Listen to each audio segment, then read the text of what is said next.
Today, we are discussing the mother tongue. I'd like to introduce myself first of all. My name is Adeolu Okulaja. I am an architect, and I like to describe myself as a cultural connector. I move between the US and Nigeria, but I have my roots firmly in Nigeria. Um, This event is the second in a series of events that we have organized, centered on the perspective from the lens of language and culture. Our event is going to be highly interactive, and we would like everybody is invited to contribute to the discussions. Um, in 2019, the United Nations Educational and Scientific and Cultural Organization, UNESCO, um, confirmed in their study that as many as 3,000 languages could disappear within the next 30 years. And this would all but silence, pardon, in the next 80 years. And this would all but silence about 80 cultures. People around the world are finding new ways to revive their ancestral languages and to rebuild their traditions and I encourage us all to investigate the tongues of our ancestors. We need culture, and we need cultural advocates to nurture the youth and to restore the ubiquitous nature of our native languages. Still, the pace is very slow and possibly too slow to keep up with the rate of loss. To give our culture a chance, we must speak the language. The mother tongue refers to a person's native language, that is, a language learned from birth, also called the first language, the dominant language, the home language, and the native tongue. Collectively, we need to promote and nurture the interests of our native languages, increase and improve the proficiency of the spoken languages, particularly those of the African origin, and provide leadership and capacity to develop, maintain, and improve the resilience of the spoken native languages in Africa. Today, we are going to explore the Yoruba as a linguistic reference and discuss issues relating to values, heritage, gender, food, and entertainment. Presently, the number of Yorubas, sorry, hold on, I'm just trying to put people in the session. The number of Yorubas speaking worldwide is estimated at between 45 and 55 million people, which makes it the most widely spoken African language outside of the continent of Africa. At this time, I would like to introduce our guide for this event, Mr. Michael Oshidera. Michael is a graduate student at the African Cultural Studies program at the University of Madison, Wisconsin. His academic interests span different areas of language and culture, and how these topics interact to influence identities, gender, and ethnic. At this time, I would like to bring in Michael to say a few words and introduce himself. Thank you. Michael, over to you. Hi, hello everyone. It's an honor to be here. It always is every time I get a chance to the talk about language, talk about Yoruba language and culture. So I feel privileged to be here, and I'm very much certain that I will learn from you and that we would have a robust discussion. A little bit more about me. I am from a city called Akure in southwest Nigeria. I grew up in a village not far from there called Oda. I had my my first degree at the Ekiti State University at Ekiti, where I studied linguistics. I went on to University of Ibadan to get a master's in that discipline. And then I was, I got the chance to be a language ambassador in the US between 2017 and 2018. But since then, I've been in the US studying. So right now I'm at UW-Madison. But all in all, I'm very excited to be here, and I look forward to a very productive conversation. Yeah, thank you very much, Michael. For us to start on a cultural note, I would like us to at least say a greeting in our own native language. I've seen that a lot of podcasts and even events that talk about language don't actually pay homage to their native language. So I would like at this time for us to at least say something or a greeting in English, like good afternoon in our native language. And I would go first. I will be speaking in Yoruba. So I would like to say, Ẹ káàsán gbogbo àwọn èèyàn mi sórí ètò yìí. So anybody else can go. And I would like to say, if you have anything to say, you can easily raise up your hand. And I would like to introduce Abby to go next.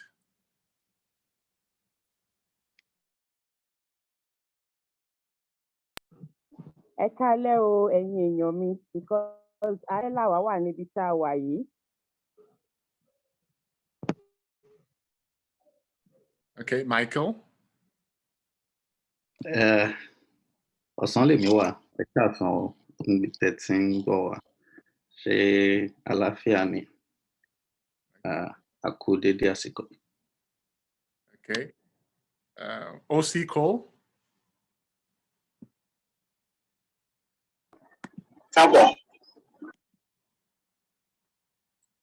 Thank you. Oluwademilade.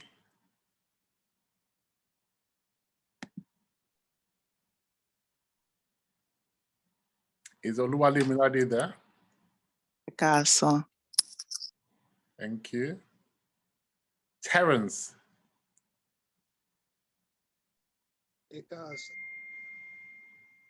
Okay. Laurette. Yes, I'm here. So please say a greeting in your native language. Ndogbelo.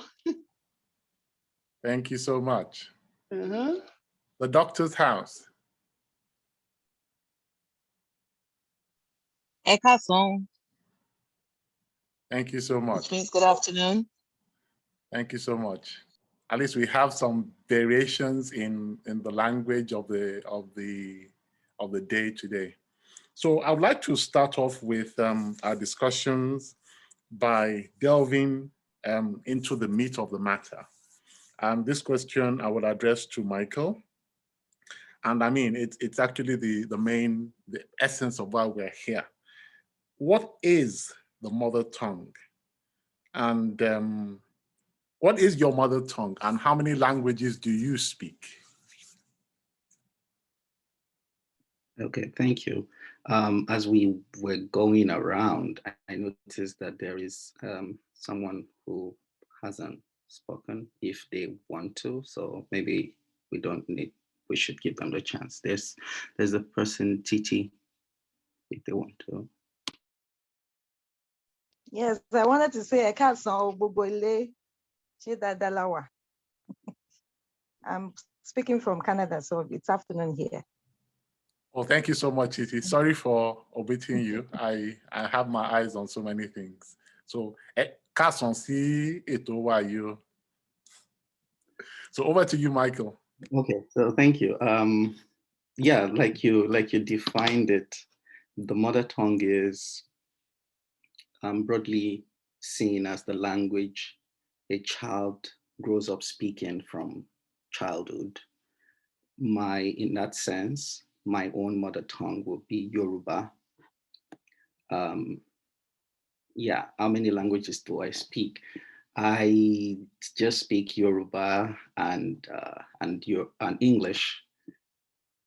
Then maybe I can speak a little bit of Akure, which is a dialect of Yoruba. I understand it very much, but I don't, use it that much. So I question my proficiency in its speaking. But uh, some things that I would just like to throw out there, we can begin to pick these things as we move along, is that number one, for our purpose, I am conceiving, I'm treating mother tongue as the indigenous language that serves as the mother tongue. So Yoruba for me. And then we can contrast that in different situations with, say, English. So English is in my mother tongue. But I'd like to note something that I find very interesting. If the mother tongue is the language of a child, the language that the child is first introduced to, then in many African societies today, English, French, Portuguese would qualify as the mother tongue of many children because it is the first language that they're introduced to. I say that to say that how we define mother tongue has that implication of making it of making Yoruba or Igbo or Hausa or not the mother tongue of many African children today. But for our purpose, I will be treating mother tongue as the language of the immediate environment of a child, which in Africa should typically be Yoruba. Thank you very much for that that response. So let's go also into the main topic. What is the Yoruba language, and why, and who are the Yoruba people? I think we can start off with that. And I think if anybody has a question or comment, you can please raise up your hand by the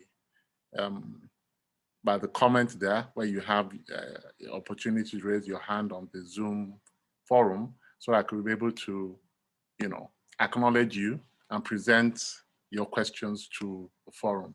So Michael, what is this Yoruba language, and who are the Yoruba people? That is a question that somebody like me can only try to answer. So from my limited understanding, the Yoruba people are those who speak the Yoruba language, who imbibe and transmit the Yoruba culture. Maybe where they are located might help us understand who they are. In Nigeria, where they are predominantly located, they are in the southwest part of Nigeria. But the Yoruba is not just restricted to Nigeria. The impact of our encounter, Africa's encounter with the rest of the world, Europeans in particular, meant that we had to balkanize, use pen to tear these people apart. in different ways. So that is why we would find Yorubas in Togo, in Benin. That is just on the continent of Africa. But our interaction with this the same people meant that we had to find Yorubas who are not just primarily located in Africa, but you would find everywhere. Now, the Yoruba people are those who originate from Ile-Ife. Ile-Ife being the ancestral home. It is where the progenitor of the people, that is Oduduwa. So the Oni of Ife would be the leader of all Yoruba people everywhere in the world. The Yoruba language is what binds them, even though there are variations in how they articulate this linguistic capacity. But yeah, those are just basically the different ways that I want to throw the Yoruba and the Yoruba language, but we can get into the specifics. Okay. Okay, thank you so much. I would just like to throw a question out to one of our participants here, Doctor's House. That is Dr. Adepero Kulaja. She's actually my sister. And this question will go to her. Is it easier to communicate in Yoruba than in English? Dr. Okulaja? Dr. Okulaja. Beg my tongue. Well, well, that's a really complex question. I think it depends on the environment, and I think it depends on who you're communicating with. If you're asking about whether it is easier for me to communicate in Yoruba than in English, I would say that it's half and half. And the reason for that is because even though our mother tongue in our family was English, because English was our first language, I developed a curiosity about my native tongue. And this was paradoxically when I moved to the United States of America. And I'm saying this as a background to the question because over the past few years, I have found it easier to communicate in my native tongue with my native people, which are the Yorubas, than to speak in English. Now, of course, if I'm speaking to someone who's not from my country or from my area of the Nigeria, I would not speak in my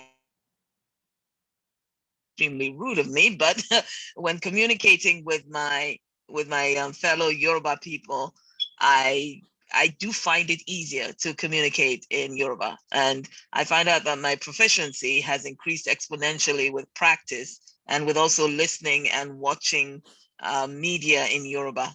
I hope that answered your question. Yes, it does. And I thank you for that. I thank you for that response.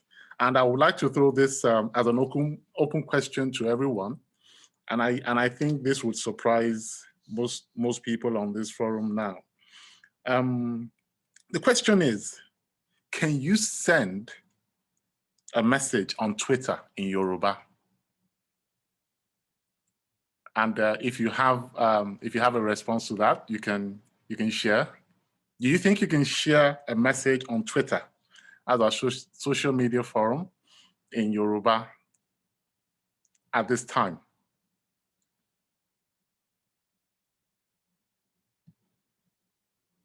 Abby, do you want to go first? Yes, I can. Actually, we minister the gospel now in Yoruba that we call Ashiri Nyirere. Like I did Yoruba in secondary school for school start, but now dealing with elderly people who speak mainly Yoruba now, and you want to reinstate the gospel back to them. going through English way is very, very difficult. So what we began to do now is to go back to Yoruba Bible, and begin to read Bible in Yoruba, which is quite interesting. And this is what I do on a day-to-day now to minister the gospel in Yoruba, which we call Ashiri Nyirere, the mystery of gospel. Yes.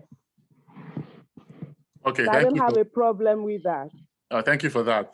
I think Titi wants to say something. Oh, no, I just wanted to confirm that, yes, I can send a message in Yoruba, but I realized that from secondary school, I learned to write Yoruba.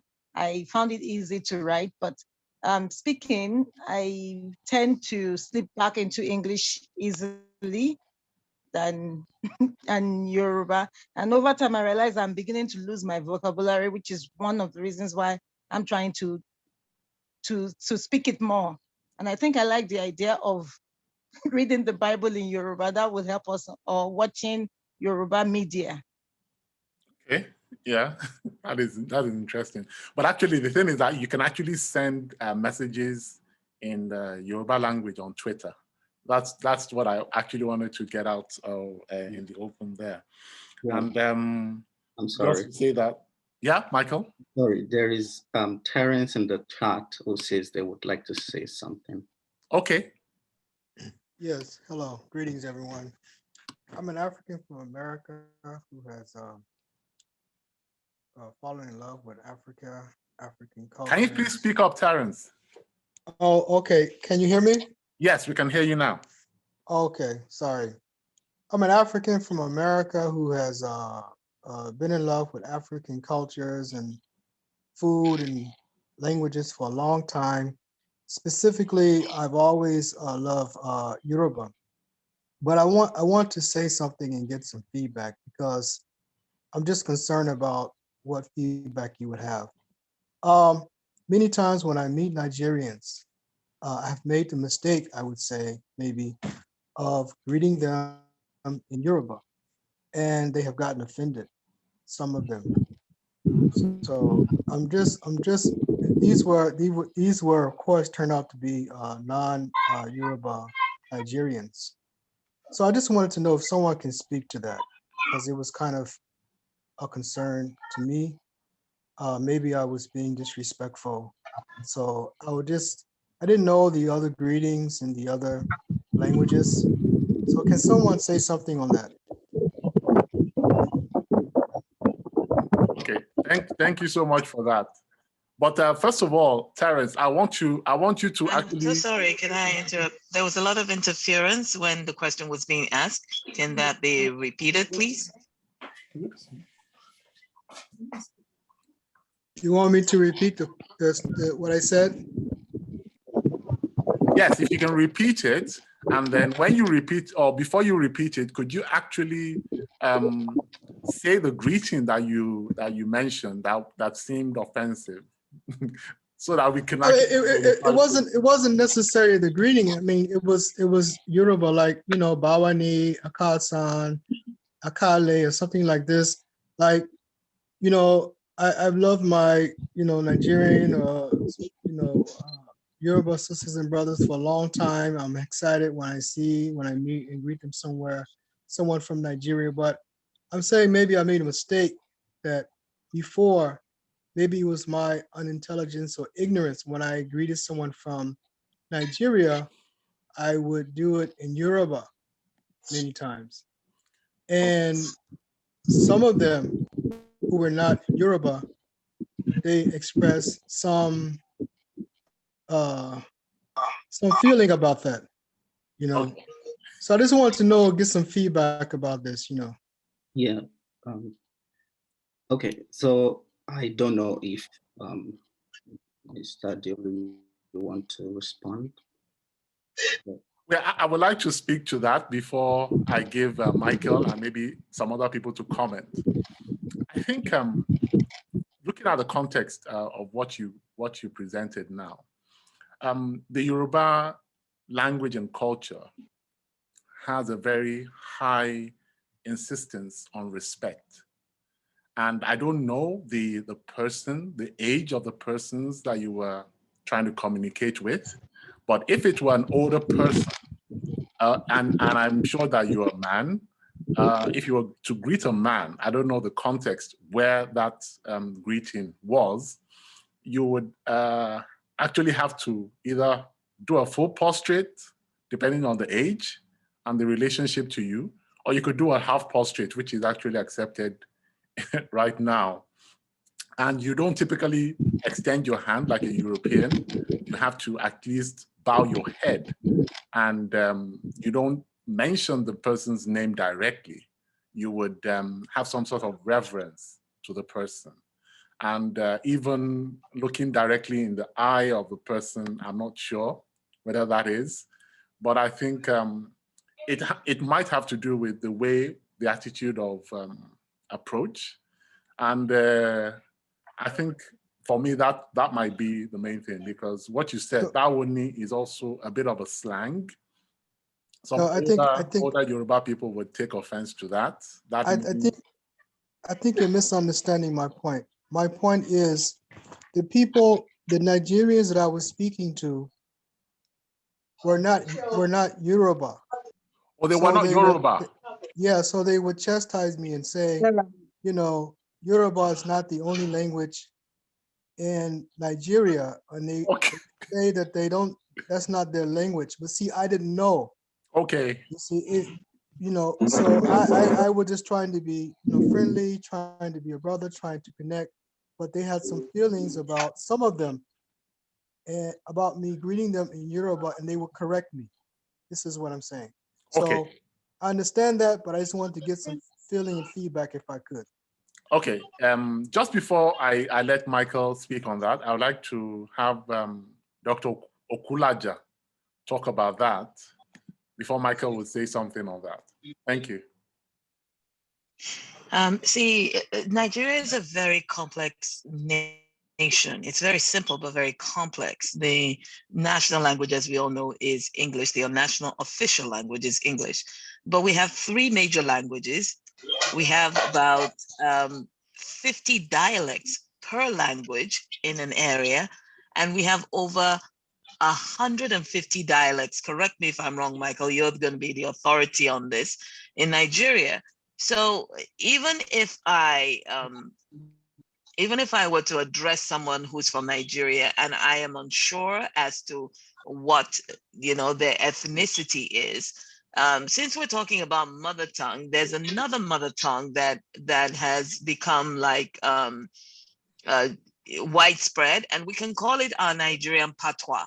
Patois is in French when they have the local language intermixed with French. And in Nigeria, we call it broken or pidgin English, So in Nigeria, the most universal way to address someone that you're not sure of their ethnic background is to speak to them in our own patois or our own pidgin English, which could be like, how you day, or, just stuff that would be in English, but would then give us an idea of where the person's coming from. The other thing is that if you're from Nigeria or if you've interacted with Nigerians a lot, you tend to be able to identify what their ethnicity is. Like, for example, I don't speak Igbo, but if I see someone who I think is from Igbo land, I say, Odima, and they'll say, Kedu Koji, Odima. I don't speak Igbo, but I know the initial greeting. And the Bawoni that you talked about could have actually been, very well accepted. So it's not your shortcoming. It's the person who you're addressing, it's their shortcoming in not telling you, oh, I'm not Yoruba. But if you want to greet me in my language, greet me like thus. So I just want to encourage you and celebrate you, because if that had been me and you had said that to me, I would have said, oh, I'm sorry, I don't understand what you just said, but this is the way I would be greeted, or I would greet you in my language. So it's not on you, it's on the other person. as to how they responded. So my encouragement to you is keep doing what you're doing, keep learning, and keep trying to connect with the people. It's not you, it's them. Oh, thank you. You understood me. I just want to be respectful, so that's why I asked the question in this space. Yes, thank you so much. And Michael, do you have if anything it, else? I'm sorry, if it were me, I would have been so tickled that you could even speak a portion of my language. I'd have been excited. So if you happen to see me somewhere, just say whatever you want to say. I'll be excited. I'll be excited to answer you back. Okay, thank you. Okay. And like I say, I don't want to take up no more time, but a few of the people who got angry were not Yoruba. So this was the problem. And I wanted to respect them, but I didn't know what to do. If I see a Nigerian now, I don't know whether to say, a greeting in Yoruba or not, because these experiences sometimes, Nigerians have gotten angry with me because I was speaking Yoruba. Mm. Yeah, I mean, Terence, like Dr. Kula just said, you are doing great. Um, yeah, it's on them. Um, please just keep doing what you're doing. Keep the passion and the interest that you have for people from Africa, from Nigeria, from anywhere. Um, maybe it is also important to say that for that person, their language is very very precious to them. Um, and I think it is very very important, how you how you connect with people, the right thing to say at the right time. It is not on you that is what you know about Nigeria, and that is how you know the way to connect. Maybe next time if they are pissed, vexed, upset, you want to ask them directly, how would you like me to address you? All right. But we were actually talking about Yoruba on Twitter before Terence's question. And I want us to, and then Mr. Deolu has said that yes, you can do that on Twitter, and that is true. But the Yoruba language, one of my fascination with it is is that it goes beyond the talking. It's also in the writing, and then the issue of Twitter. But what I'm intrigued about is the richness, wealth of the suprasegmental features of this language. So by that I mean those properties of language that go beyond the vowels and the consonants. So on Twitter, Yoruba is likely to be mutilated, to be mangled, to be misunderstood if you write it without certain diacritic tones or accent, like the accent you will find on the word a in French. So you don't want to call oko, which is farm, you don't want to call it oko, which is stone. Um, Technology and language. So I really love that question, and that's why I'm bringing us back to it. Language and technology is very important. And so when we are talking about appreciation for our mother tongue, it's helpful to also look at that area of language development or language use. As the world moves from this face-to-face interaction to spaces, mediated but unregulated spaces like Twitter and Facebook, um, maybe it becomes helpful. For somebody like me, I would take that seriously, but for other people, they don't care. It's not even on them. But how do I know what you're saying if you're leaving me, if your expression is ambiguous? if I can interpret it in many ways. And it has a tendency of breaching meaning. So yeah, that is what I wanted to say about that. Okay, thank you so much, Michael. I think I had Ifeoluwa's hand up. If Ifeoluwa would like to say something, you can do that right now. Oh no, I didn't have my hand up. But since you already put me in the spotlight, I just want to appreciate what Michael said in regards to the ambiguity of the Yoruba language. I grew up in the US, born in Nigeria. So writing Yoruba is not my forte. I can understand it extremely well, speak it, but when it comes to using the language in the written context, that's kind of where I fall apart. So for me, it's extremely important to be able to see those accent marks, because that reinforces what I've heard, and not being able to hear that makes it very difficult for me to read the language. So I appreciate that that point you made about technology and language. Yeah, because I'm so sorry, Mr. Adilo, I'm so sorry. I'm just, yeah. So, okay, so yeah, that is true. The language, my knowledge of language, your knowledge of language is not restricted to the spoken. Speaking is just one out of 4 or more levels of proficiency or aspects of proficiency. So if you know a language, it means you can speak it, but you're not just speaking it. It means when you hear it, you can recognize it. It means you can read it in a book. It means you can write it. So speaking is just one out of many levels of proficiency. Yeah, thank you so much for that. I think that was very insightful.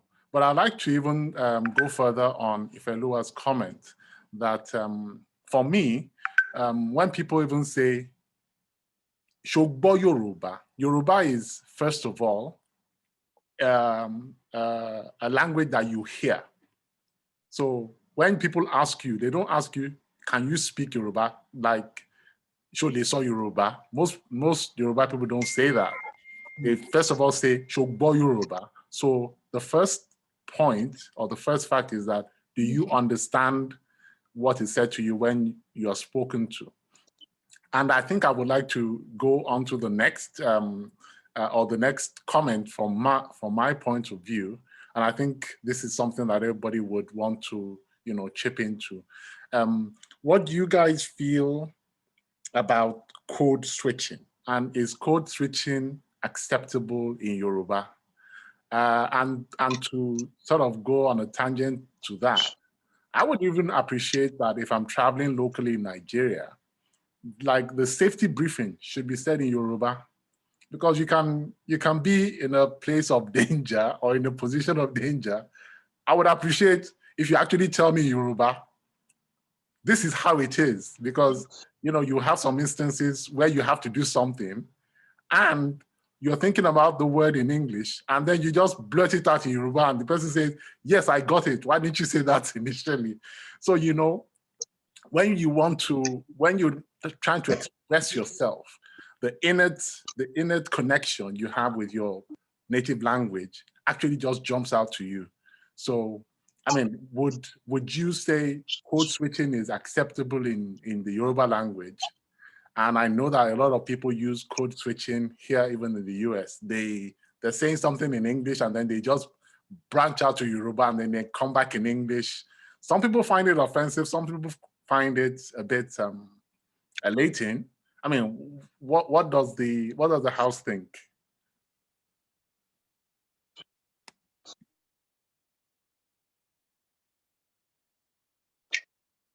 Anybody can go first at this point, or you can raise your hand. Hi, this is Olamide speaking. I think that code switching is acceptable, but I also feel like the age of the people participating in code switching makes a difference, because sometimes, you know, I might be talking to my mom in Yoruba and maybe I don't know the word for like, I don't know, something really obscure. And then I say the word in English and then she will proceed to correct me and tell me what the correct word is in Yoruba. I've had that experience with her, but I feel like with the younger generation, when when I'm speaking and I'm making a point and I say the word in English, it's totally acceptable because there's this expectation that, oh yeah, like you speak Yoruba, you may be able to read it, you may be able to write it. But it seems that that expectation is a little bit lower. Like they accept your shortcomings in that way. And it's not a big deal. But I also feel like the experience of someone who lives in the US that goes back home and it feels like everyone's eyes are on you. And so initially when you're speaking Yoruba, they're like, Yoruba, and then like the moment you make a mistake, everyone's like, I'm American, she's an American girl, she doesn't understand. And so I feel like it's fine, but there's a lot of layers of acceptability depending on the audience that you're speaking to. Thank you. Okay, thank you so much for that. Does anybody else have a comment? Okay, if you go in the chat box, I've put some resources there that I think would be very helpful for a lot of us. There's something on Word Hippo. You could actually just type any word from English and it will convert it to you in Yoruba. It actually also translates whole sentences in Yoruba for you. And there's a particular program on YouTube. It's called Yoruba Lassa. And I think it has a lot of personalities and interviews in the real Yoruba language, not any kind of diluted form, which I think will be actually very beneficial. For me, it's actually a soothing thing. To actually hear people actually speak the language is a kind of melody to my soul.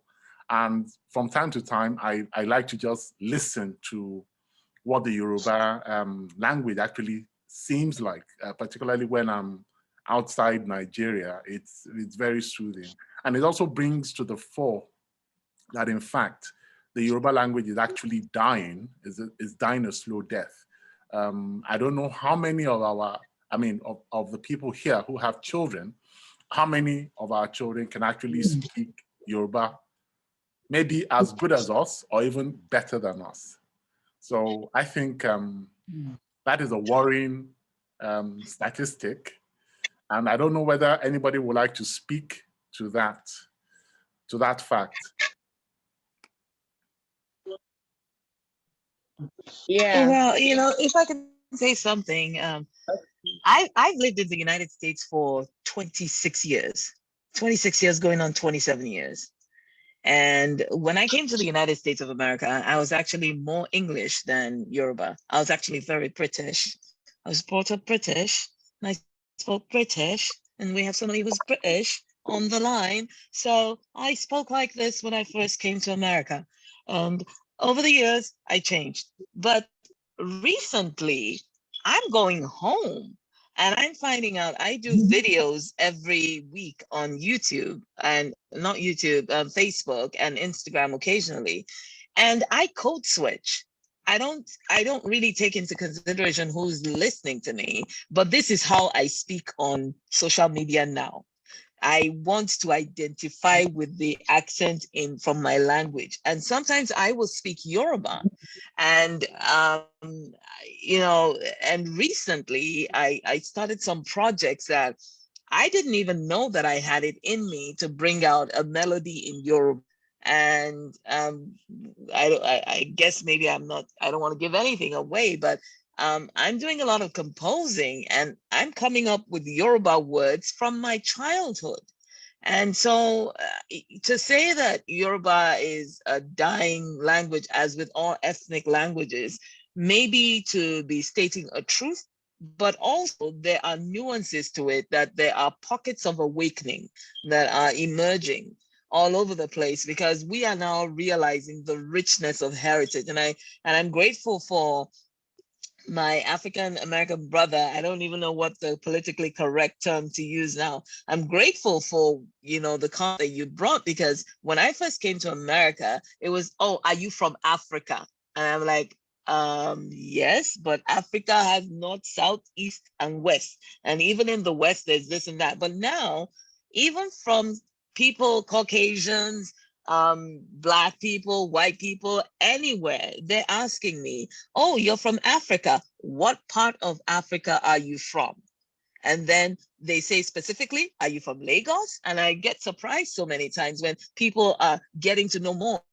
And I think that music is a way that the younger generation is really cueing in and keying in to our native language, Yoruba. So I think that the awareness that we have a dying language is beginning to percolate within the community. And I think there's concerted effort to bring up the children, to speak to the children, to play Nigerian movies. We watch Nigerian movies a lot at home. I'm not a particularly big fan of Nigerian movies or Yoruba movies, but I know why we're doing it. So I support it. And so we bring in our culture that way. We bring in our culture through music. And before I use up everybody's time, I think I'm going to stop over at this point. Thank you. Okay, thank you so much for that comment. I would like other people to say something. Laurette, do you have something to say? Dayo Awudiji, do you have something to say? Hi, this is Laurette. So, can everybody hear me? Yes, we can hear you. Okay, so like Dr. Okulaja said, that's true. It's maybe we're thinking that the languages, the mother tongues are going away, but maybe not as well. Because for example, me, I don't speak Yoruba. I'm not from Nigeria. I'm from Togo, and I speak Mina. I do speak French, and I speak Wolof, which is one of Senegal language from Senegal. So English is my like third language or something. I learned English when I came in America. Actually, I've been here for 19 years, and my kids do speak our language because we made sure that they could communicate with people when they go home, because they don't speak French, and Togo is a French speaking language. It's it's a French speaking country, so they don't speak French, they speak English. And my husband was like, if they don't speak Mina, how are they gonna communicate with my mom? You know, how are they gonna communicate with I don't know who, because they don't speak French. So we made sure that they do understand our language and they do speak it too. So like a few weeks ago, Jordan, that's my oldest son, was here, and he's like, oh, we were thinking with my girlfriend when we later have kids, and he's like, my kids have to speak Mina. And we were like, my husband and I were like, oh, really?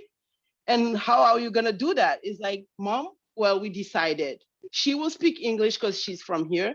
She will speak English to them, but I'm gonna speak Mina to them, and I'll bring my kids to you guys, so I'm sure they do speak Mina. So I think the young people of now do know that they are coming from somewhere, and they do need to keep that heritage going. Thank you. Thank you, Laurette. Mm-hmm. Does anybody else have something to say?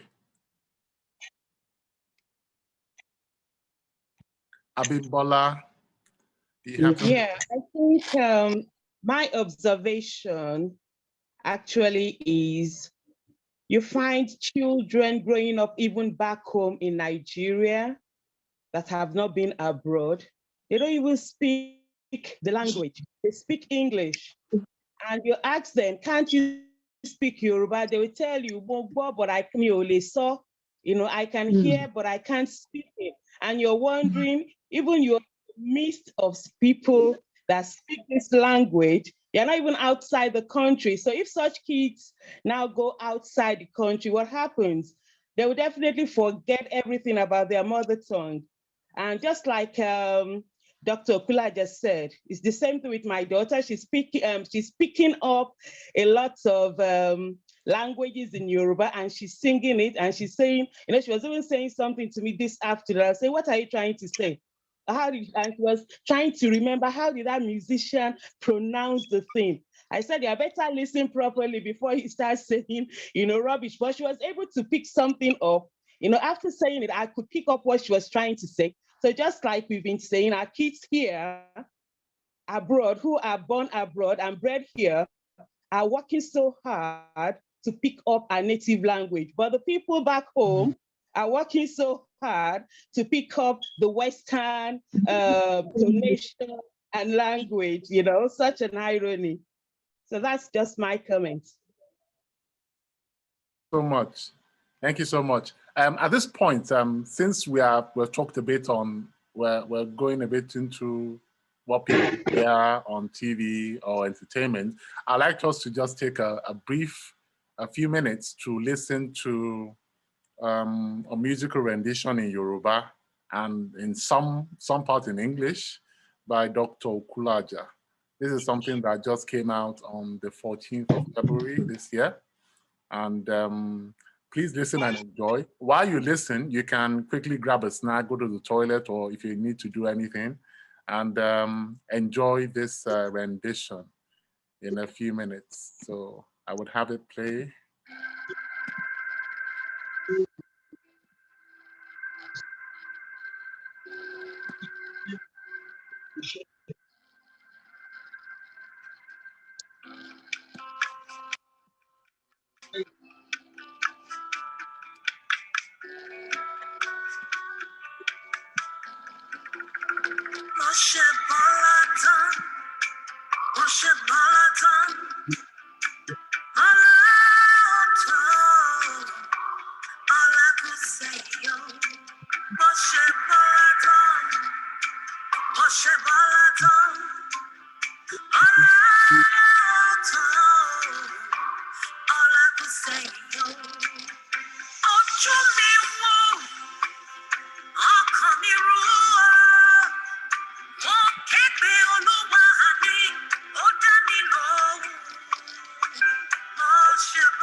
Okay, fantastic. I hope that was a nice interlude, and I hope you all enjoyed it. You can leave your comments for Dr. Okulaja, or why am I even saying that? Dr. Okulaja. I need to bite my tongue. And this actually goes into the next question. And I'll address this question to Michael. How can Yoruba books, songs, and movies be used in education?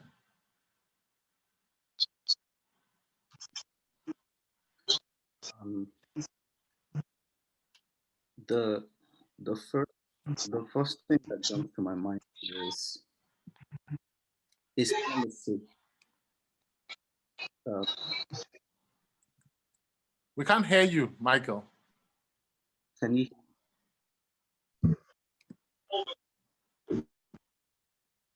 It's breaking up a bit.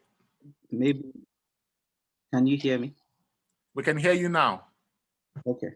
So I said the first thing that came to my mind is the topic of policy. So it is not simply the absence of that policy. It is the implementation of that policy that is the problem. The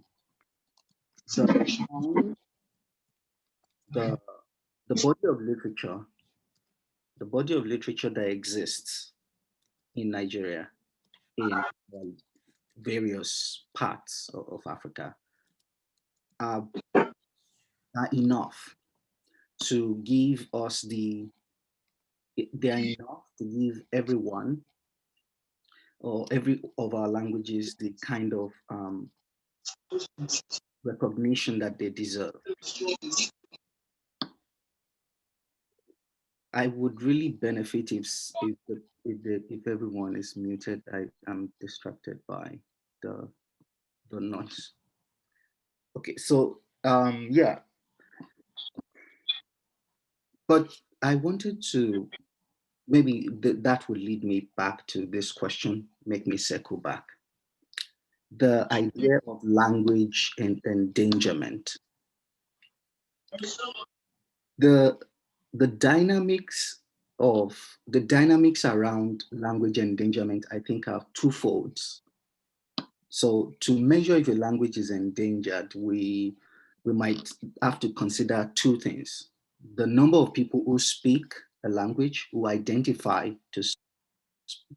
with that language, and the nature of the use, the function of that language. So the number of people who speak it, but how the domain and function of use. So when two things are going when they're going great on these two levels, we can start to speak about the vitality of that language. So it might be misleading for us to talk about dead versus alive languages, or active versus extinct languages, or even secure versus endangered languages. So I think that a language can have an afterlife. So for example, Latin is technically dead, but it's no longer, because it no longer has a native speakers. But the ghost of Latin is still very much alive, is still haunting us today. So Latin is still very much in use in our courtrooms. Latin is in our sacred texts. It is part of the American story, in fact. E pluribus unum, out of many, one. So my point is that we should think language endangerment as a matter of degree. We should consider the topic in terms of the degree of a language's relative vitality. So there is a resource called, there's this website called Ethnologue, Languages of the World. So going by the report provided by Ethnologue, Yoruba is doing fantastically well because according to this website or this group of linguists and experts, if a language has more than 1 million speakers, that language is great, is doing very well. Yoruba has close to 50 million. The other criteria to be considered is the age range, the age range of the speakers, the use of language by other people as second language, the way that I use English as second language, the domain of use of that language, and so on. But the most important factor in evaluating the vitality of a language is the stability of its intergenerational transmission. So I think that Latin is a cautionary tale for Yoruba speakers and other languages, in Africa. So a language can be dead, but still be rolling in its grave. But the opposite is also true, that a language can be alive, but still very sick, like cancer levels kind of sick. So, which takes me back to where I started from. The number of speakers, but also the domain of use. So going back to the question that you asked, if or how we can use, this body of literature in education, our native languages in education. I think that there are different policies, but there is also there are two. The first one is the national language policy. The national language policy in Nigeria states that the business of the National Assembly, the Senate and the House of Reps, should be conducted in English and the three major languages in Nigeria: Yoruba, Hausa, Igbo.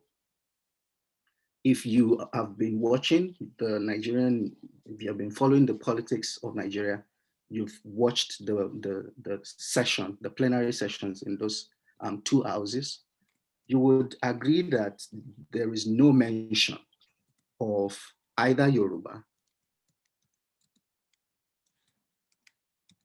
any kind of native indigenous languages in that place. So the problem is about modeling. The question is about implementation as well. Teachers in this place, the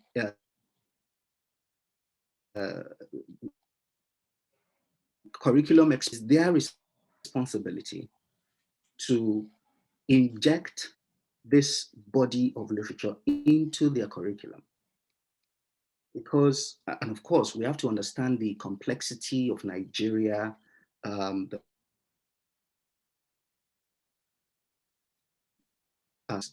are spoken or more, and the use of Yoruba might seem as if you're imposing. All of that has to be taken into consideration, something that we can always come back to. The other document is the National Policy on Language, or National Language on Education. What that document says specifically is that the first 3 years of pre-primary education should be the language of instruction of a child. So the child in Yoruba land should learn Yoruba as the first language, the mother tongue language of environment. The person in maybe in the East should learn Igbo.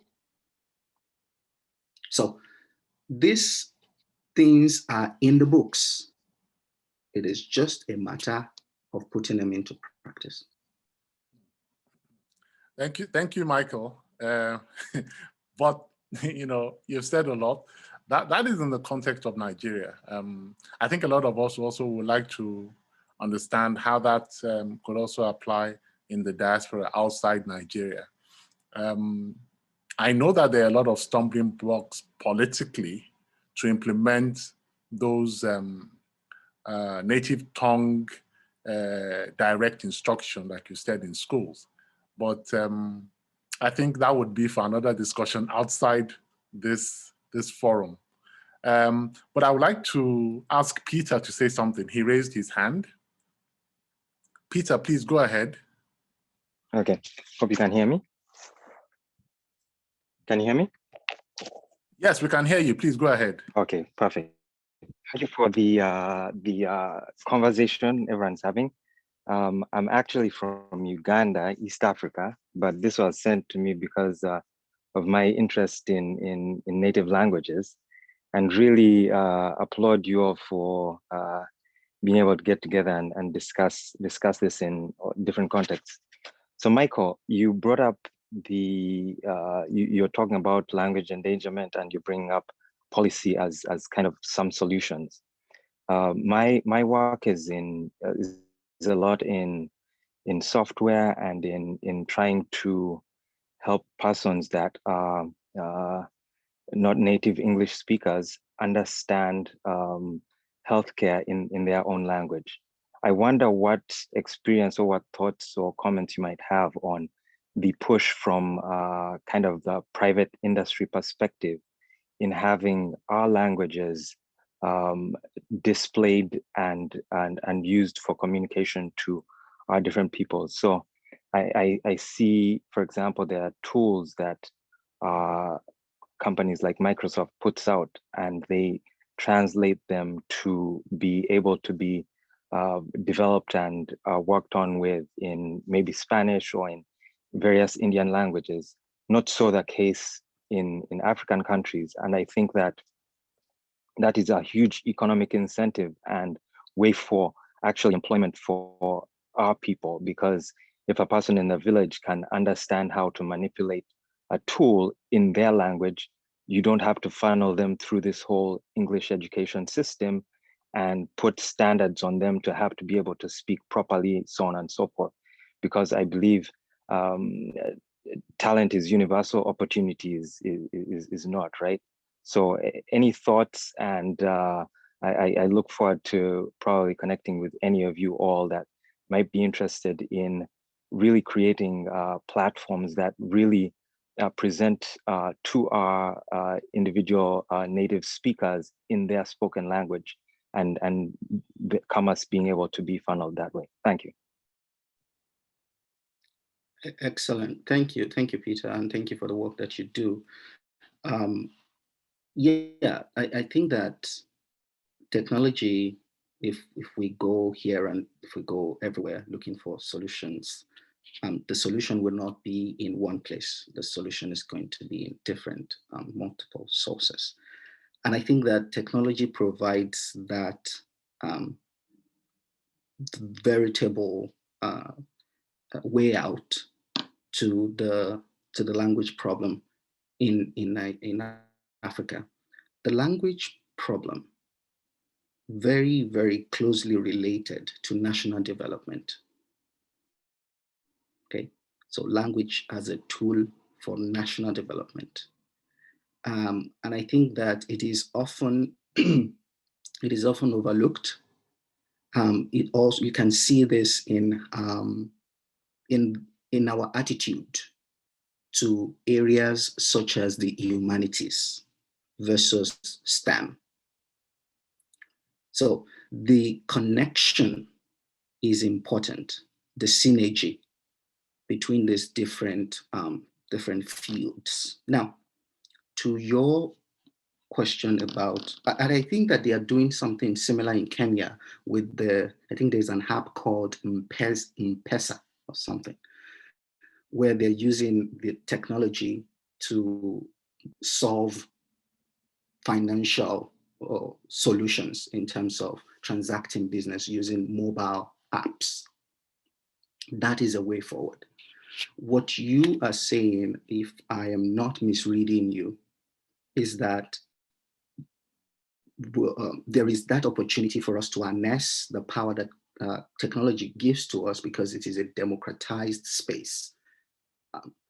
But of course, it is also very important to have at the back of our minds that whenever people from our part of the world try to do something that is so radically transformative, there are going to be pushbacks. But let's not be pessimistic. I did, when I was teaching in Fairview State University in North Carolina, I was teaching Yoruba. I developed something called Aduni. Aduni is a chatbot that I hosted on Facebook to teach my American students, many of them African Americans, the Yoruba language and culture. So this is where we might begin to connect, Peter. But I so much agree that this is a space where we need to begin to look at. It is where we are freer. It is where we are freer to be creative, to be explorative, to create solutions for the problems that we face in every facet in Africa. Thank you. Thank you so much for that comment, Michael. And please share that your chat box device with us so that maybe we can use it. But I would like to say that there's a lot of work actually being done in this area of technology. There's a Nigerian individual who developed a coding program. The program is actually called Yolang, and I've put that up on the chat box. It's actually it's a coding program in Yoruba. So if you really know how to speak Yoruba, if you can write it even from what do you call it, a beginner stage, you can actually start to code in Yoruba, and the code actually works. And really, when you talk about technology, this is something that is able to open a myriad of opportunities, employment, and things that we have not even thought of in the Yoruba language. The Yoruba language was codified far back, I believe, in the 18th or 17th century. I'm not sure, but it is so vast that it is able to translate and transfer into the tech space.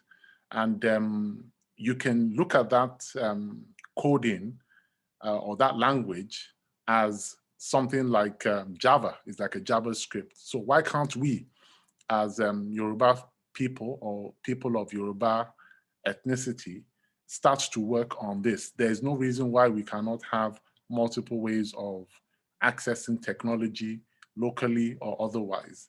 Because right now we have a lot of things that do speech recognition. Like if you speak Yoruba to the device, it will speak back to you and it can translate into code. So the avenues for that is very vast and very wide. Not to talk of the over 40 million people worldwide who would see that as an avenue to communicate with each other. So I believe that is definitely a place that we can explore, and I'm sure Peter would also be interested in this. So, but to go on a lighter note, I want us to go back into some other aspects. The Yoruba culture is blessed with a variety of proverbs, and for me, from time to time, as I grow older, I seem to really love these proverbs because they seem to really go to the core of the matter of what I am thinking of or what I understand. One that I recently got to like, I would say it now, Adie Funfun More Lagba, which literally translates to an older person does not reverence himself in a particular instance or context. So I think it's sort of a rebuke to to the older person when you say that kind of thing. They definitely will not take kindly to it.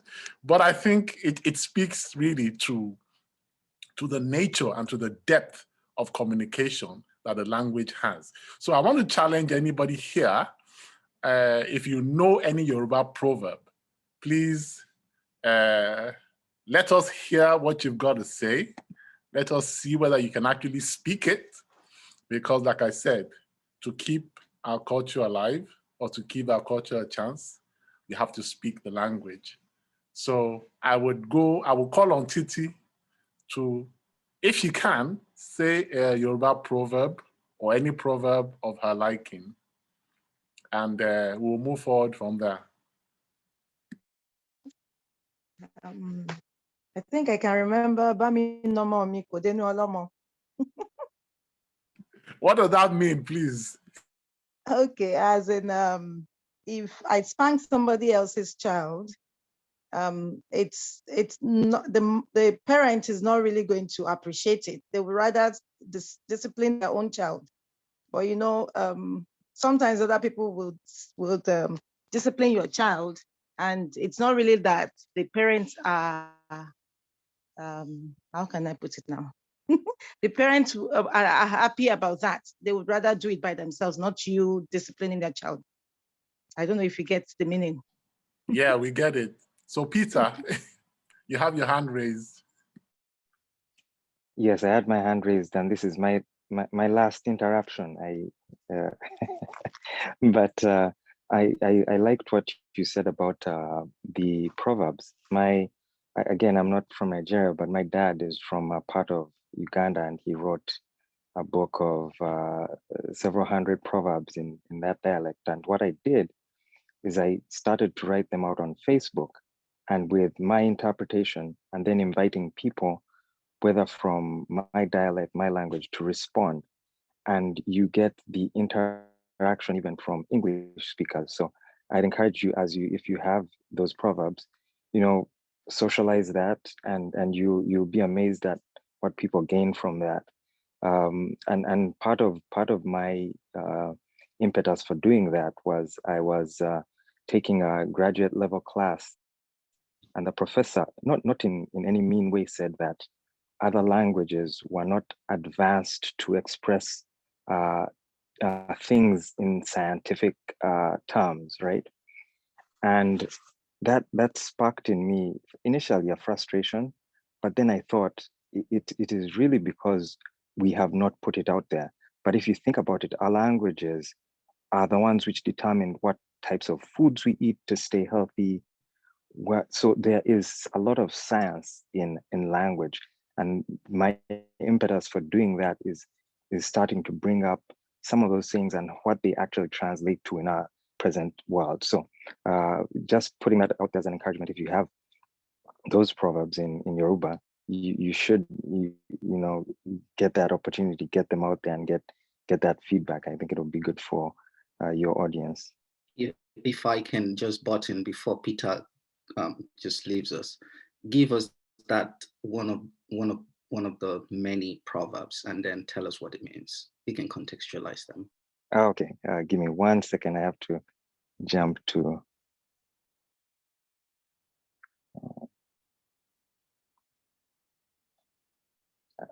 I'll let you talk, then I'll raise my hand when I have it ready.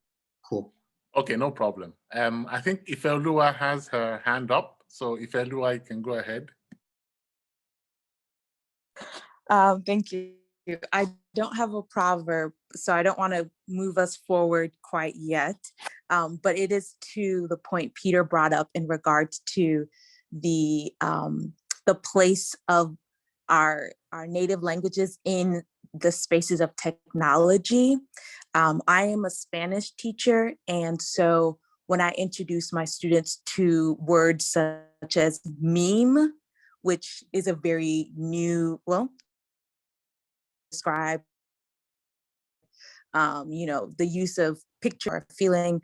But in Spanish, we would just simply pronounce it as meme, which is really just the Spanish pronunciation of this word that developed in English. So I'm curious to see if anyone can touch on this, our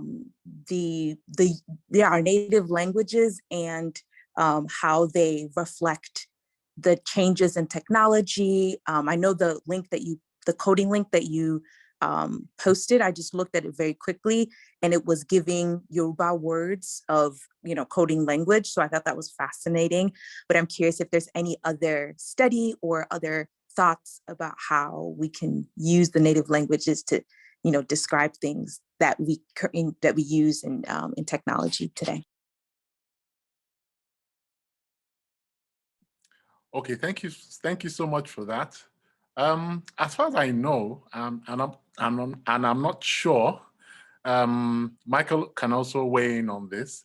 For me, that is the highest application of the Yoruba language that I've seen. I've seen some other directions where they go to Ifa, the religion, where they try and, make it into a kind of computer program or something like that. But really, that doesn't interest me. I think more on the hard facts of the use of the technology.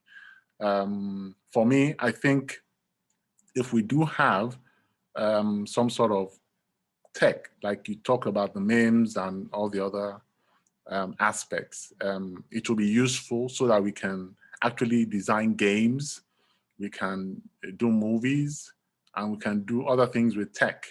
And a particular one that I am actually waiting to look at is there's this film that is, or this animation that is being produced in Nigeria by Commotion Studios, is based on the Shango mythology.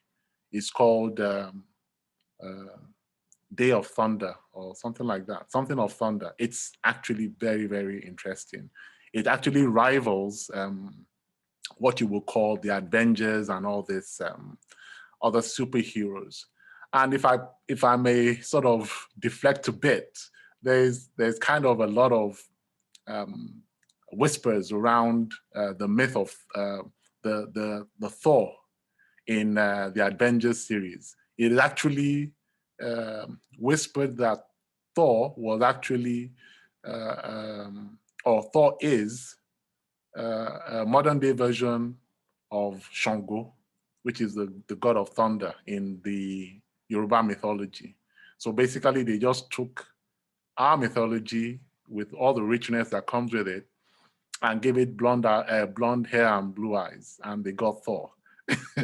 But I don't know how true that is, but you could see the reception of the African heritage in the movies like Black Panther, in the depiction of the technology and the advancement of those kind of civilizations. And it goes back to the ideology that, or to the idea that without the Western interventions, and in the real sense of it, the African civilizations were really, really advanced. They had a lot of technology on their own, which, if given the time, they would have developed even to equal or surpass what we have currently as technology of the modern day. If I went to my village, I mean, people would boast that somebody that is a Shango priest would be able to silence your working automobile by just putting his hand on it. That goes to the effect that they have mastered the workings of iron or metal. But that is just there. Without proving it, it's just they're just stories. but I think it's commendable. But I'd like Michael to also weigh in. And after Michael does that, Peter has his hand up. Maybe he wants to comment on his proverb. Thank you.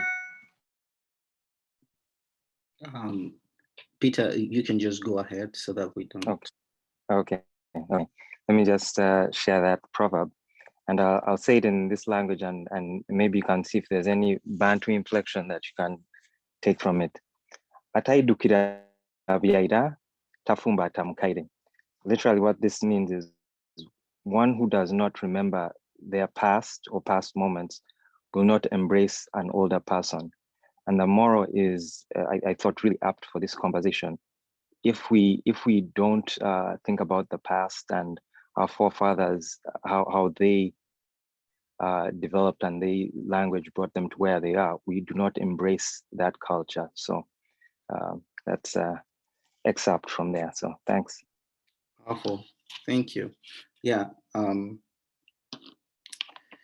Okay. So I think there is a Yoruba saying. I think maybe it's a proverb, but I would put it in the category of sayings, which really speaks to or echoes what Peter just said. I think that is, if you don't know where you're coming from, you can know where you're going. You can find your way. All right. And then maybe I should just throw my own proverb. So there is this one that I so much, it got me every time. It says, Awiniwo koyeni agbawo shokoto. Bí ò bá ṣoni lẹ́sẹ̀, bí ò bá fúnni lẹ́sẹ̀, aṣoni níbàdí. Awiniwo yẹni agbawo shokoto. Bí ò bá fúnni lẹ́sẹ̀, aṣoni níbàdí. Basically, something that you borrowed will leave some spaces, some deficit. If it's not too tight at the neck, if it is a trouser, a pant, if it is not too tight at the neck of the leg, it'll be too loose in the waist. Then the other part of that proverb is Remu luweni banimu. That is, yours will fit you perfectly. And I think it speaks very much into what we're saying, that what you do for yourself you have this attachment to it, but it has this longevity, this substance to it that makes it last longer. To Titi's question, Ifeoluwa's question, yeah. The two things. I'm thinking about how I don't have resources off the top of my head, but I think that there are Yoruba linguists who are doing fantastically well with how to get the language on the internet. There is something called the yorubaname.com. Those guys are doing great stuff. So there you'll find the meaning of Yoruba names. It's an open platform where you can contribute. You can say, this is a Yoruba name that I know. This is what it means. They have linguists who vet those things, put them on the website. Okay. But there is also the place of the keyboard. We were talking about the Twitter, Yoruba on Twitter. Programmers have the work to do of making the Yoruba language more accessible on on our tech devices, our gadgets. How about our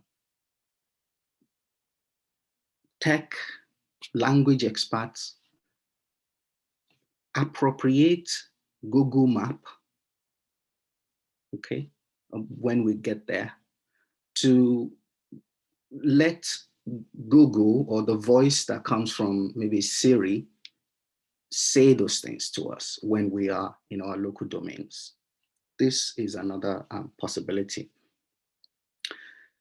Yeah, so I don't know how I got here, but yeah, that's what I have. If there is a question that I missed, please let me know. Well, thank you very much. I was just smiling in myself when you were talking about how you could put the Yoruba thing in on Google Map. I can imagine, being in Lagos and I ask for directions from somebody in Yoruba or being in Ibadan. They would say, "Kọ́kọ́ lọ sókè ńbẹ̀ yẹn, tó bá rí ìyànà kan, wàá rí màmá kan, ó ń ta àkàrà. Má yà ńbẹ̀ yẹn o, lọ síwájú gbére." It will be quite comical, but but it's still doable, But I think that just speaks to the vastness and the depth of the language, and that we can see so much possibilities in it is clearly evident that there's something there that we need to explore, and we'll be doing ourselves a disservice if we do not look at that or take it up as an option.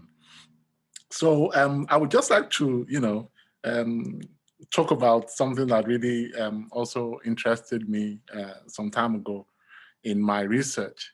A lot of people back in the day, in the times of the slave trade and all these other things, they went to different places, Brazil and some other locations in the world, and I just stumbled on a particular one, a place actually in the US that is called Oyotunji. I believe is in Carolina. I'm not sure whether it's in, I think it's South. I'm not sure which one it is. Carolina. But it is the resemblance of what you would call a Yoruba village, or so to say. Even then, they have the traditional marks. They have them as Oba, and they have the children at the back.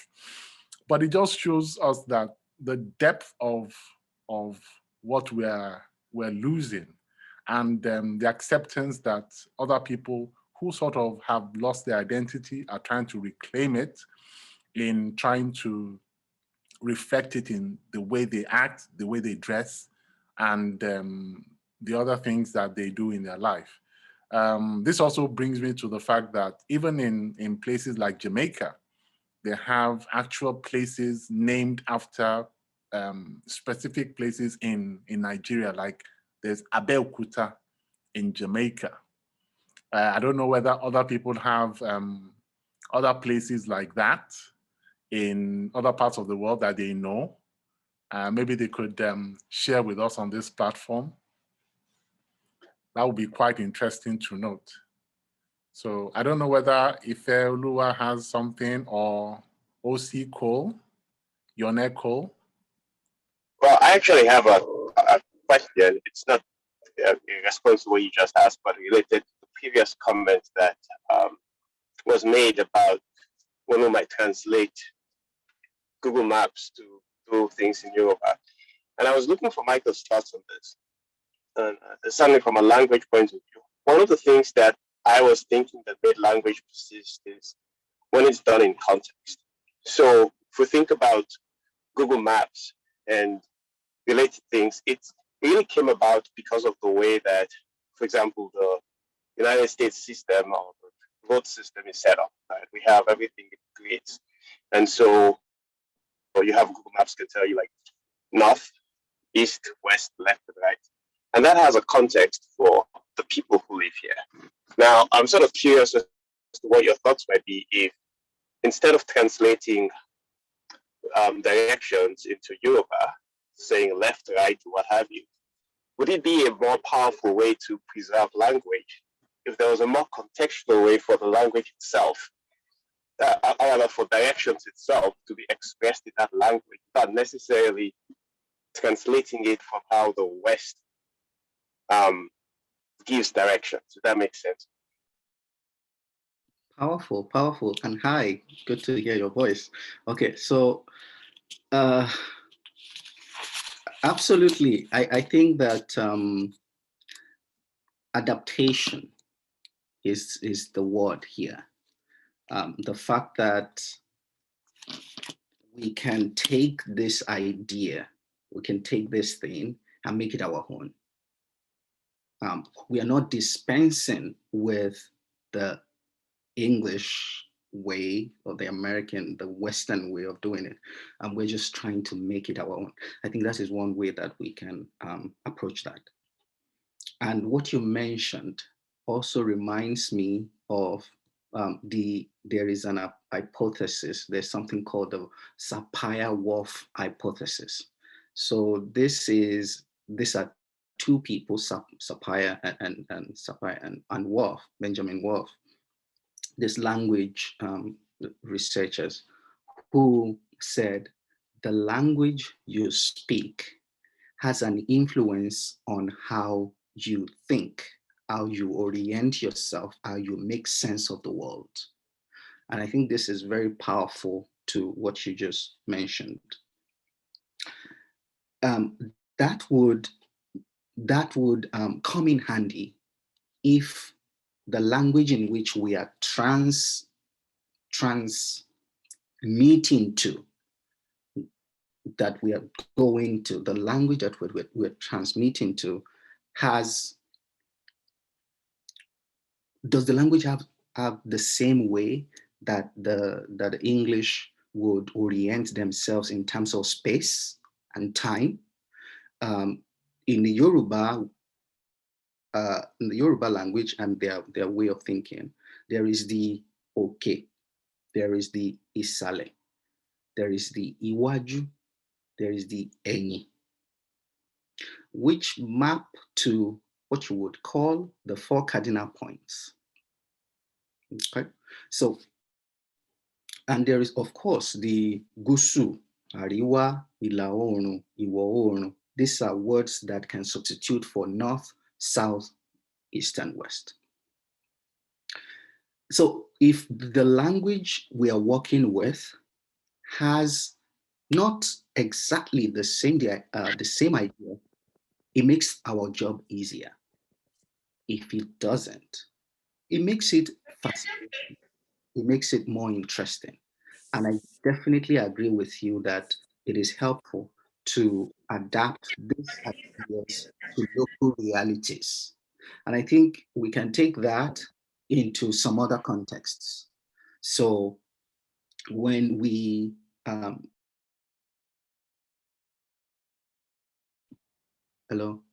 when we borrowed the idea of, say, democracy, how did we adapt it to our local reality, and many other ideas that were either imported or copied? Okay, thank you so much for that. I think you have actually spoken my mind on that as well.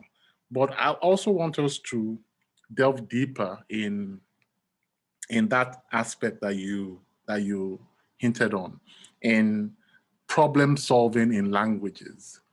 I think there have been studies that have shown that people that speak different languages, or that at least have a vastness of maybe about 4 languages that they speak, actually quite proficient in problem solving.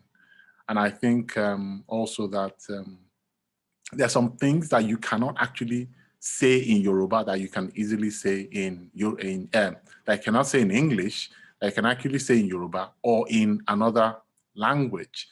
There are some languages that don't have the past tense, that they always use the present tense. And that also has a lot of dimensions when you look at, for instance, language has been linked to how good people are in saving money than in not saving money. Because some people are always, their language is in the present, so they always think in the present. They never think that, let me save for the future, because in their language, there is really no future like that. Their language is always present here and now. But I want to actually look at how this could actually be explored. Are there any other ways that we can actually use our languages to solve our own problems? And in the various facets of folklore and songs, pros? Are there things, are there nuggets that we're not actually, looking at in this respect? Mm. I think that our way out of the problems that we face linguistically, and like I said earlier, a linguistic problem is a national development problem. So one of the ways out, the reason why we are in that situation, I think it's helpful to understand that the reason why we are in that problem is because we have for a very long time abandoned what we have. Okay. So we need to reorient ourselves and face the reality. The first thing is that indigenous languages, the mother tongue, and their literatures, they are great vehicles of cognitive and social development for the child, for anybody, but most importantly for the child. So this vehicle operates in many ways. The first is poetry. So poems are composed, they contain family panegyrics, or what we call oriki, for example, in Yoruba. This praise poetry then intimates the child into the family tradition. It reminds him or her of their cultural identity. Apart from being used as praise poem, this children's literature contains a body of crafted stories, historical fantasies, okay, about plants, animals, and the cosmos as a whole. It is this space that the guy begins to expand and make sense, interact, be creative, using what is around his or her environment. Then, because life is about problems, problem solving becomes a no-brainer. Okay? People are inventive because they have the language that connects directly to their immediate environment. That is one of the problems with the child who has English as their mother tongue in Nigeria. The reality that is you are taking matter out of place when the person is being forcefully fed the English language, and then the English culture is distant from that person. So you know the language, but the way of life that make you English, that make you American, that make you British is taken away. So what you have is a Nigerianized English, and that's a problem in itself. But so back then, this poetry, this panegyrics, this literature, mnemonics are used for counting.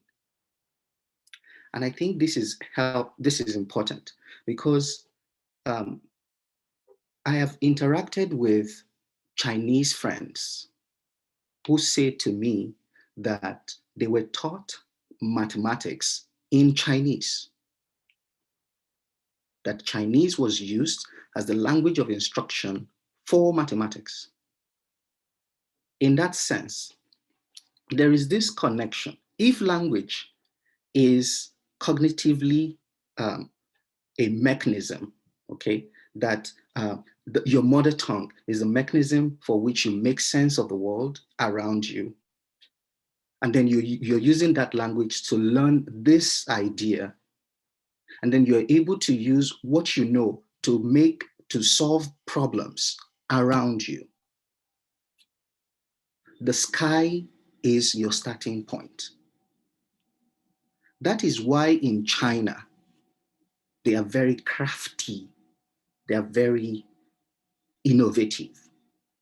That is why the largest portion of people outside the US coming into the US to make impact, the people you will find in Google, the people you will find in Microsoft, the people who make things happen, okay, in STEM. What They come from mostly Southeast Asia. How is that? Why is that? I think that is, of course, it's a simple way of putting it, but there is some sliver of truth in that. The fact that they were taught in their language means that they could grab it faster. They could make sense of it. Okay, so I think, and then that reminds me of a project in Ile-Ife, University of Ile-Ife, in the 1970s. There's somebody called Babs Fafunwa. Babs Fafunwa was an educationist in the University of Ile-Ife, or Bafemi Awolowo University. He did a project of 6 years. He put students, pupils, primary school pupils together for 6 years. He monitored their progress with a group of other people. Those guys were taught in Yoruba. They were taught all subjects, I think, except for English. They were taught except for one particular subject. They were taught all of that in Yoruba. They were put together at the end of that project against other students who were taught in say, English. Okay, those guys, you can tell, they are the ones who are driving language policies. They are captains of industries today. So this language and national development, language and social visibility, global reckoning, very important for us as Africans. Thank you very much for that insight, Michael. And I mean, when we look at things in that context, and particularly when we drive it home to Nigeria, which when we're talking about Yoruba has evidently the largest portion of the Yoruba ethnicity and culture in Nigeria, it might be a bit difficult to start to weave that into the political landscape at this moment. But I believe that there's an opportunity of a social interaction and a social binding by way of, connecting the people that actually speak the language across the region of Nigeria, Benin, Togo, and to the upper parts of West Africa, and maybe down to the parts of Ghana in the Volta area. And by weaving that thread of community and of language, there can be that social interaction that is quite separate from the political structure that we have now. I think that is a very, very easy way of progress and of making progress for that matter, because definitely we speak the language. We speak the same language, maybe in different tones and in the other variations. But I think that really speaks to where you're going. We are actually spending we're going to spend a few more minutes on this call. But before then, I would just like to also note that the resources that we have about the Yoruba language, I would try as much as possible to share it with everybody that has attended this session. But also to note that the BBC World Service has programs in the Yoruba language and also in the Hausa language. And I would also like to encourage us to go to those sites and see as many informative things that we can get from there. They have things from food to news and all the other things that would interest us. But I want to go to a particular issue that really affects the ladies. I know a lot of ladies westernized, they use all these attachments and things to the hair. I don't know whether I'm stepping on toes, but I really loved the way the hairstyles of the Yoruba women were in those days.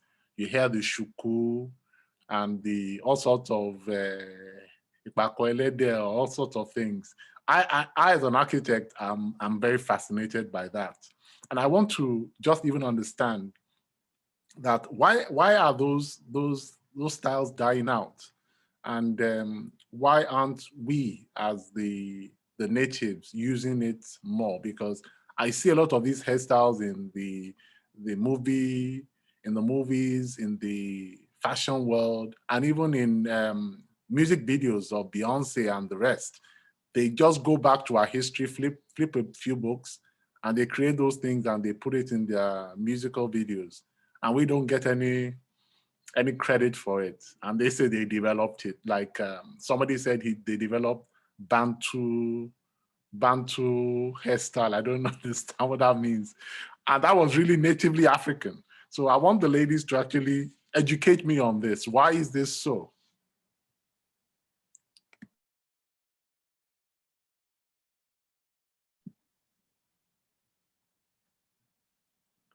Would Titi like to go, or Ife, or Lamide?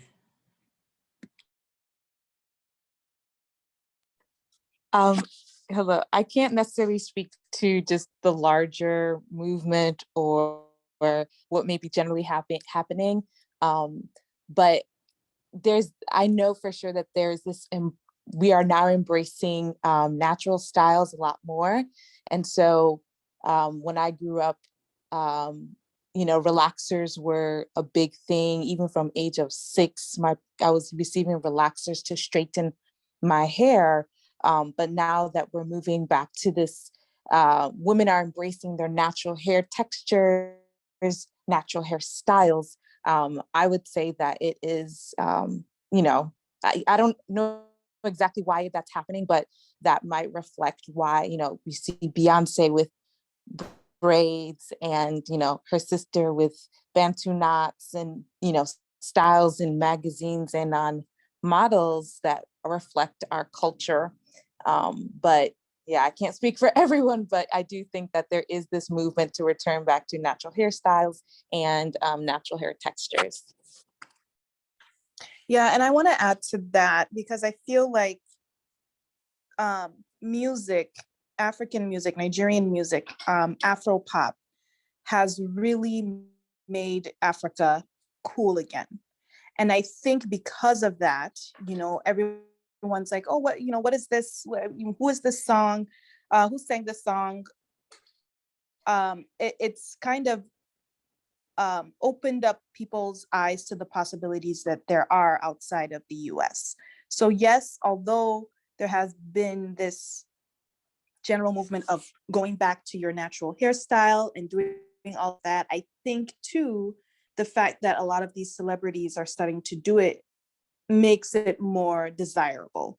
It doesn't mean that it wasn't before, it's just now more people know about it. And so more people are embracing it. It's unfortunate that, it takes stars to kind of demonstrate our strengths and put forth what our natural, talents, hairstyles, whatever it may be.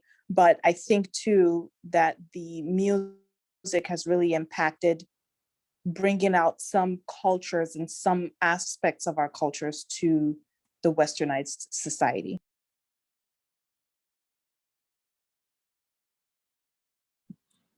Thank you so much for those comments. Does anybody have any other thing to say about that?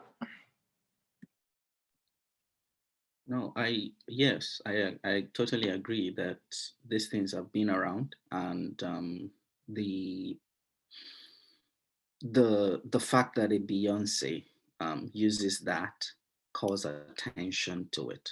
And I think that that is great. I take a class where we're talking about one on African development in Africa, the other one about African agency. And one of the things that we were talking about is how much the fact that our interaction with Europeans during the colonial era was two ways. Like we influenced each other. One of the points that I tried to make in that class meeting on that day was that yes, there is this back and forth interaction, this two-way route, but one isn't acknowledged. And that it is helpful because it was omitted. We need to reinstate it. We need to reiterate it.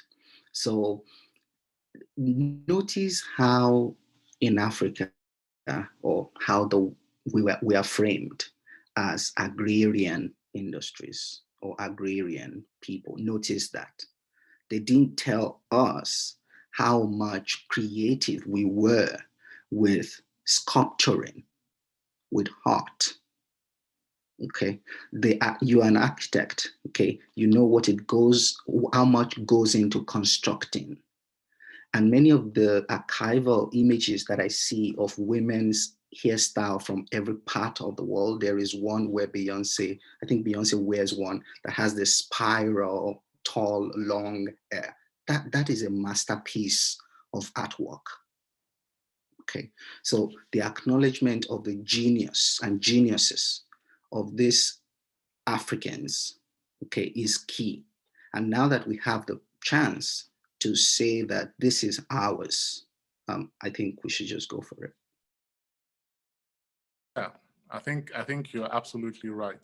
I think we, as Nigerians and as Africans, we need to start being the people to tell the story of Africa. Many a times you would see somebody even from the university who would receive a doctorate in an African language and cannot even speak that language. But yet you see that as, the commonplace thing. It's actually unheard of if you have somebody like that speaking the French language or having a doctorate in the French language and cannot actually speak French, So we need to be the ones to tell our stories. We need to be the ones to curate our ideas and keep them alive and have it known to the vast majority of people on the world that we were here and we did this. This is particularly referenced, our genius is particularly referenced in our art. When people in Africa were doing things with metal work, it was still the Middle Ages in England. And to all intents, and we are referenced as being, savage and, underdeveloped, and being people, and the Westerners being explorers to discover a people who already had their own civilization, their own way of life, their own technology. So I think it's our responsibility to show that to the world and to tell our own story. And I think we will be better off in that respect. So to round up, because we are really run out of time and maybe we're over time, I would like to share with you that in the next month, I have an opportunity to curate a movie that was sponsored by UNESCO. This movie is called, it's titled Out of Africa. And it's something that tells the story of is called Bigger Than Africa, beg your pardon. And I've just posted a link to the YouTube page of that movie. I have a partnership with the United Nations Information Center in Nigeria, and they have, given me that opportunity to share it with the world. And I think it would be something that you all will be interested in. It actually knits everything up, and it gives you a wide perspective and a view to see that before the national boundaries were drawn, we were a homogeneous group, and our language was what really binded us together. And please look at that and it would be something that I'm sure you would enjoy, if not for the entertainment value, but it will give you a real cultural enrichment by the time you watch it. So at this point, I would like to thank everybody for attending. We have spent about 2 hours discussing language of the Yoruba and all the facets of it. I think I have learned a lot. I've been enriched by the discussion. And I really appreciate that everybody has taken the time to come on board and have this time to spend together. I think what I would go back, or what I would take away, is that our language really discloses, the our cultural and historic. It gives us a cultural and historical meaning, and really we want to avert what we will call a loss of language, because it is what links us to the past. And without the past, a people lose their sense of place, their sense of purpose, and their path. One must know where one is coming from to know where we are going. So I want to leave you with this saying, to give our culture a chance, we must first speak the language. And I would like all of us to sign off by saying a greeting in our native dialect, and, send everybody off to a fantastic weekend ahead. So you can go first as, how will I say, maybe Ifeoluwa can go first. Well, Eshekupo. Okay, you can say a lot more than that. I'll leave it there for now. Okay, then. Thank you so much. Okay, Titi. Okay. I should go on the phone. I don't want to know what's opportunity now. Okay. Àsìkò yìí, ó ti fún mi ní mọ́ Olúwa ṣeun. Well, thank you so much, everybody. Fantastic. Ṣé gan ni ó dàárọ̀ gbogbo ilé. Okay, Laurette. Okay. What do I say? Okay, mi agbadogolo. J'espère que mi agba oni ya nini agabume. Baba ena mi si amelo odabo. Okay. Okay. Bode and Olamide. Bọ̀dé ò sí níbí báyìí o, ṣùgbọ́n ẹ ṣé gan-an ni, ẹ ṣé púpọ̀ fún àǹfààní ọ̀rọ̀ yìí. Ó dàárọ̀, ó dàbọ̀. Okay. Peter. Merhaba, mbere bulungi. Okay. Dayo. Yeah, Teolu, Kushel, ẹ ṣé gan ni fún opportunity. Ó dàárọ̀. Ẹ ṣé púpọ̀. Oh, and that's from today as well. Ó dàárọ̀. Okay. Osi Cole. Okay, so. Okay. Is Bukola there? Okay, we go to Emily. Award for Emily. Okay, and then we go to Michael. Ẹ ṣé o, kojú má kọ àtẹ̀rí. Okay. So I would like to say the final notes and the final word. I really appreciate everybody for being here and for participating. I look forward to also sharing more discussions and looking at more topics that we can come together and share as a group. Please go to the Hello, Laurette. Oh, I'm sorry. I didn't mute it. Okay. Sorry. So please go to the please go to the website for the presentation. It's bigger than Africa. And I'll also share the link to the Reimagine YouTube page. And please subscribe so that you'll be notified when the movie will be premiered. So I want to thank you again. It's been wonderful, wonderful sharing with you, a wonderful time.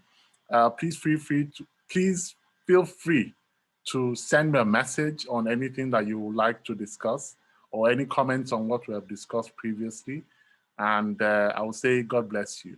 Ó dàárọ̀, ẹ tọ́jú ara yín, ẹ kílé, ẹ kí gbogbo èèyàn ní àárín àdúgbò yín. À á pàdé láyọ̀ o. Bye-bye. Bye.